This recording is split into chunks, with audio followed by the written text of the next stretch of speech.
Hello student, we are going to start our ninth lesson Changing Life Part 1। इस lesson में हम सीखेंगे कि किस तरीके से इंडियंस की लाइफ चेंज हो रही थी। So far we have studied the period from the year 1961 to 2000. The speed of change in the 20th and the 21st centuries has been tremendous।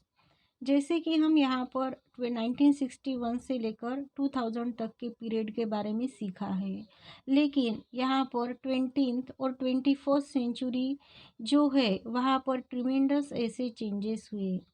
Human life is changing rapidly. Human की life इस period में बहुत जल्द जल्द change हो रही थी। Things which we could not have even imagined earlier are now a part of reality. जो चीज़ें हमने पहले कभी इमेजिन भी नहीं की थी, ऐसी चीज़ें अब हमारी लाइफ का हिस्सा बन गई थी। In ancient and medieval periods, religion was an important part of the person's identity। Ancient period में या फिर मेडिएवल पीरियड में रिलीजन मीन्स धर्म जो है वो ह्यूमन बीइंग के आइडेंटिटी का एक महत्वपूर्ण हिस्सा था।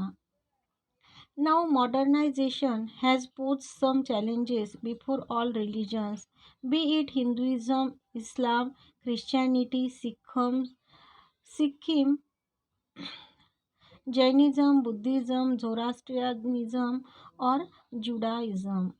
अब ये जो सारे अलग अलग रिलीजन्स थे, उन सारे रिलीजन्स चाहे फिर वो इस्लाम हो, हिंदू हो, क्रिश्चियन हो, सिख हो, जैन हो, बुद्धिस्ट हो या कोई भी हो, लेकिन इन सब के लिए मॉडर्नाइजेशन ने कुछ चैलेंजेस रखे हैं। Doctor Baba Saheb Ambedkar brought about a sea change in our traditional mindset. Doctor Baba Saheb Ambedkar ने अपना जो ट्रेडिशनल ऐसा माइंडसेट था, जो अपनी सोच थी, उसमें बदलाव लाने की कोशिश की। He brought it about through the medium of the Indian constitution. ये जो चेंज, ये जो बदलाव इन्होंने अपनी सोच में लाया है, वो उन्होंने इंडियन कॉन्स्टिट्यूशन के मीडियम से किया। According to our constitution, all Indians are equal before the law and they cannot be discriminated against on the basis of religion, race, caste, gender or place of birth। Constitution के हिसाब से सभी Indians कायदे के आगे एक समान है, हर एक के लिए कायदा एक जैसा है, या फिर उन्हें किसी भी डिस्क्रिमिनेशन की वजह से यहाँ पर उनके किसी भी बेसिस पे उन्हें डिस्क्रिमिनेट किया नहीं जाता, और वो बेसिस होते हैं धर्म के बेसिस पे, रेस, कास्ट, जेंडर या उनका जन्म कहाँ पर हुआ है, ऐसे बेसिस पे डिस्क्रिमिनेशन उनके साथ नहीं किया जाता। All citizens have the right to freedom of speech and expression, freedom of assemble peacefully without arms, freedom to form associations, freedom to move, to live and settle down anywhere of Indian territory and to practice any occupation। हर एक India का जो citizen है, वो हर एक citizen को यहाँ पर freedom to speech and expression, उन्हें कुछ भी बोलने का, एक्सप्रेस करने का अधिकार है। अगर बिना शस्त्र लिए वो कहीं पर असेंबल हो सकते हैं शांति के मार्ग से, तो उन्हें असेंबल होने का अधिकार है। उन्हें एसोसिएशंस तैयार करने का भी अधिकार है। फ्रीली वो इंडिया में कहीं पर भी आ जा सकते हैं, कहीं पर भी वो रह सकते हैं और वहाँ पर सेटल भी हो सकते हैं। किसी भी इंडियन टेरिटरी में वो सेटल हो सकते हैं, ऐसे अधिकार यहाँ पर उन्हें दिए गए हैं, और उसके साथ साथ कोई भी ऑक्यूपेशन वो प्रैक्टिस कर सकते हैं। Indian citizens living anywhere in India enjoy the right to nurture their language, script and culture। India में कहीं पर भी रहने वाला कोई भी इंडियन वो अपनी लैंग्वेज को यहाँ पर नर्चर कर सकता है, चाहे वो कहीं पर भी रहे, वो अपनी लैंग्वेज यूज़ कर सकता है, अपने स्क्रिप्ट को और अपने कल्चर को भी वो संभाल सकता है। These provisions in the constitution shook the foundations of the caste system। Constitution में ये जो प्रोविज़न बनाए गए थे, इसकी वजह से कास्ट सिस्टम हिल गई। It help to make the practice of vocations running in the family absolute. It help to make the practice of vocations की जो प्रैक्टिस यहाँ पर की जा रही थी, उसे पूरी तरीके से रोका गया। Change became the trade in every field of life. बदलाव करना, चेंज करना, ये जीवन के हर एक फील्ड में एक टाइप बन गया, एक ट्रेंड बन गया। The following box shows how even machines were affected. Machines के ऊपर इस बदलाव का क्या यहाँ पर बदलाव हो रहे थे, क्या चेंजेस हो रहे थे, किस तरीके से अफेक्ट हो रहा था, यहाँ पर नीचे बताया है। Do you know, during the British era, there were 4 kinds of compartments in the railway train. British के पीरियड में रेलवे ट्रेन में 4 कंपार्टमेंट्स होते थे। The first, second, inter and third class, ऐसे वो 4 क्लासेस थे। Nominal facilities for the passenger travelling by third class and the negative attitude towards them was almost a symbol of the Indian social hierarchy. यहाँ पर nominal facilities यानी कि third class से जो passengers travel करते थे उन्हें बहुत ही कम फैसिलिटीज़ दी जाती थी और उनके तरफ लोगों का देखने का जो एटीट्यूड है वो भी निगेटिव होता था। ये हमें यहाँ पर इंडियन सोसाइटी की सोच के बारे में बताते हैं।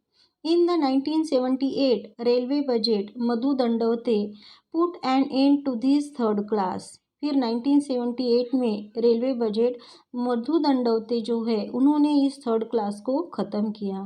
Letter 2 trains were started which had no class division, namely Sinhagad express on the Pune Mumbai route and Gitanjali express on the Mumbai Kolkata root.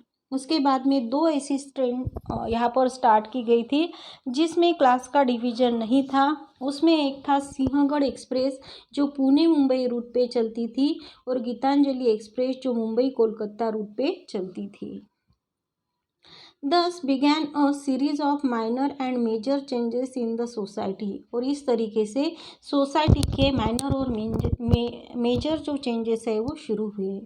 Now anyone can go into a restaurant irrespective of his religion, race, caste और gender. अब कोई भी person अगर restaurant में जाना चाहता है तो चाहे फिर वो कोई भी रिलीजन, रेस, कास्ट का और जेंडर का हो, उसे रेस्टोरेंट में जाने की परमिशन दी गई। In fact, we see boards outside the restaurant welcoming all। इतना ही नहीं बल्कि हमें रेस्टोरेंट के बाहर सभी को वेलकम करने वाले बोर्ड्स भी दिखाई देते हैं।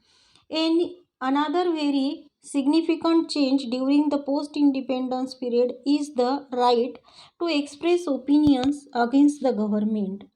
दूसरा एक महत्वपूर्ण ऐसा चेंज इंडिपेंडेंस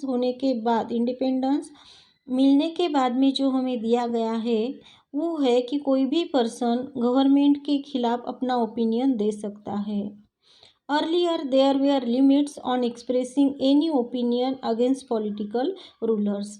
इसके पहले यानी इंडिपेंडेंस मिलने के पहले किसी भी पॉलिटिकल रूलर्स के खिलाफ ऐसे ओपिनियन देने के ऊपर कुछ लिमिटेशंस थे।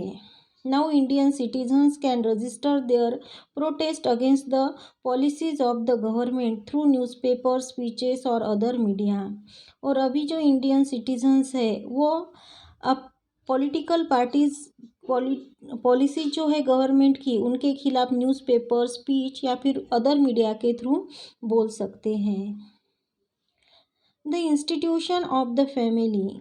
During the pre-independence period, the institution of the family was an important identifying feature of Indian society।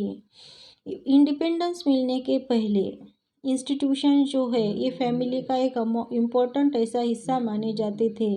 India was known all over the world as the country of joint family. पूरे दुनिया में India को joint family की country माना जाता था।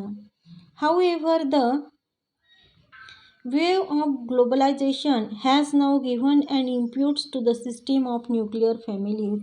लेकिन globalisation अब जिस तरीके से बढ़ गई है तो उसकी वजह से न्यूक्लियर फैमिली मीन्स एक छोटी फैमिली को ज़्यादा यहाँ पर मान्यता दी गई है। Social welfare. The objective to establish the welfare state has been incorporated in the constitution itself. The objective to establish the welfare state establish करना ये यहाँ पर कॉन्स्टिट्यूशन का इनकॉर्पोरेटेड हिस्सा बन गया था। India is the first country in the world to do so, और ऐसा करने वाली इंडिया पूरे वर्ल्ड में की पहली कंट्री है। The social welfare programmes aim to make opportunities for full time employment, health care, education and development available to all Indian citizens. ये जो सोशल वेलफेयर प्रोग्राम्स थे, इन्होंने बहुत सारे अपॉर्चुनिटीज़ यहाँ पर खुली कर दी गई थी, जैसे कि फुल टाइम एम्प्लॉयमेंट की अपॉर्चुनिटी पूरी करने उनका एम था, हेल्थ केयर, हेल्थ से रिलेटेड, उसके बाद में एजुकेशन और डेवलपमेंट अवेलेबल करा के देना हर एक इंडियन सिटीज़न को, ऐसा उनका एम था। Indian society is riddled with large-scale economic, social, educational and cultural inequalities. Indian society जो है वो बहुत सारे large scale economic, social, educational और कल्चरल इनइक्वालिटीज से भरी हुई है। However, it is necessary that opportunities for development reach women, children, the differently abled, the scheduled caste and tribes as well as other minorities, और इसीलिए opportunities सब तक पहुंचानी ज़रूरी है। Opportunities for development reach women, development के लिए जो अपॉर्चुनिटीज़ है वो वुमेन तक, बच्चों तक, डिफरेंटली एबल्ड जो लोग हैं उनके लिए, शेड्यूल कास्ट वाले हैं या फिर माइनॉरिटीज़ वाले हैं, ट्राइब्स वाले हैं, उन सब तक पहुंचाना ज़रूरी है। This was the greatest challenge facing the government during the post independence period, और यही इंडिपेंडेंस मिलने के बाद जो गवर्नमेंट बनी थी उनके सामने बहुत ही बड़ा सवाल बन गया। That is why on 14th June 1964, the Government of India constituted the Ministry of Social Welfare, और इसीलिए 14 जून 1964 में इंडियन गवर्नमेंट ने ministry of social welfare constitute किया। Under this ministry, various programs are implemented for nutrition and child development, social security and social protection, women's welfare and development. इस ministry के help की वजह से बहुत सारे प्रोग्राम्स इम्प्लीमेंट किए गए थे। फॉर नर्चरिंग, न्यूट्रिशन के लिए उसमें कुछ प्रोग्राम थे, चाइल्ड की डेवलपमेंट के लिए किए गए, सोशल सिक्योरिटी के लिए, सोशल प्रोटेक्शन के लिए, वुमेंस के वेलफेयर और डेवलपमेंट के लिए भी। A similar arrangement exist at the state level too, state level पर भी ऐसी ही अरेंजमेंट की गई थी।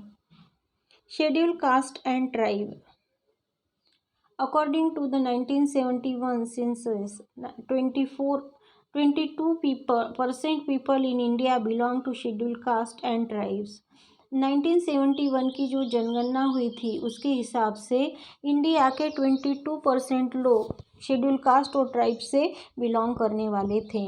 Laws were enacted so that they got educational scholarship and representation in parliament as well as state assemblies, और यहाँ पर कुछ ऐसे कायदे बनाए गए थे कि जिन कायदों की वजह से शेड्यूल कास्ट और ट्राइब्स के लोगों को एजुकेशन में स्कॉलरशिप मिले, उन्हें पार्लियामेंट में रिप्रेजेंटेशन करने का चांस मिले और स्टेट असेंबलीज में भी वो अपना पार्टिसिपेशन दे सके।